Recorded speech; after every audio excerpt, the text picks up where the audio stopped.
Perkenalkan Bu, nama saya Lydia Yuliana Sinaga dengan NIM 4232461 dari Prodi 3 Teknologi Informasi. Di sini saya akan menjelaskan mengenai requirement validation mengenai 13 karakteristik KRS dari PASW Technical Dokumen website Cafe Foodpedia. Yang pertama lengkap. Ya, dokumen mencakup kebutuhan fungsional, yaitu kebutuhan yang menjelaskan apa saja yang harus dilakukan oleh sistem, dan non-fungsional yang dimana berhubungan dengan kualitas atau karakteristik sistem yang mendukung kebutuhan fungsional, use case, diagram, hingga testing, serta informasi rinci untuk setiap fitur yang direncanakan. Yang kedua, konsisten. Ya, karena format penomoran dan struktur dokumen konsisten, seperti penomoran bab, tabel, dan use case yang sistematis.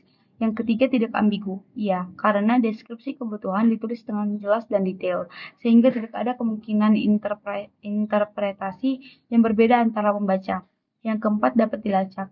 Ya, karena terdapat bagian yang memudahkan untuk melihat hubungan antara kebutuhan, desain, dan pengujian. Hal ini memastikan setiap kebutuhan dapat ditelusuri.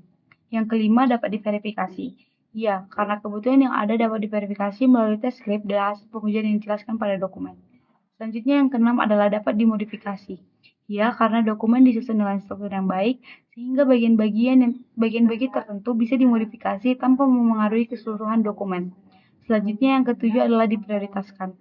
Ya, karena kebutuhan yang paling penting seperti fitur login dan registrasi dijelaskan terlebih dahulu dengan detail prioritas yang lebih jelas. Yang kedelapan adalah dapat diuji. Ya, karena ada rencana pengujian atau test plan yang mencakup kebutuhan sistem sehingga setiap kebutuhan dapat diuji untuk memastikan kevalitannya. Yang kesembilan, tingkat tinggi dan tingkat rendah.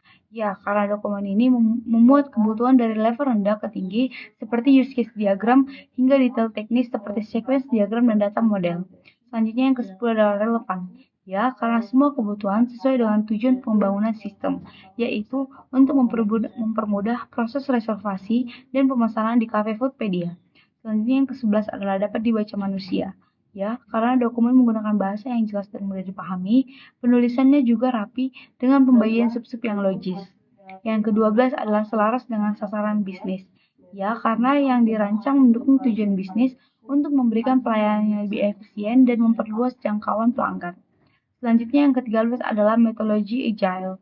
Ya, walaupun agile tidak disebutkan dalam dokumen PA tersebut, namun struktur dokumen mendukung iterasi pengembangan yang sesuai dengan prinsip agile. Baik Bu, sekian dari hasil presentasi saya. Jika ada kekurangan atau kesalahan, mohon dimaafkan. Terima kasih.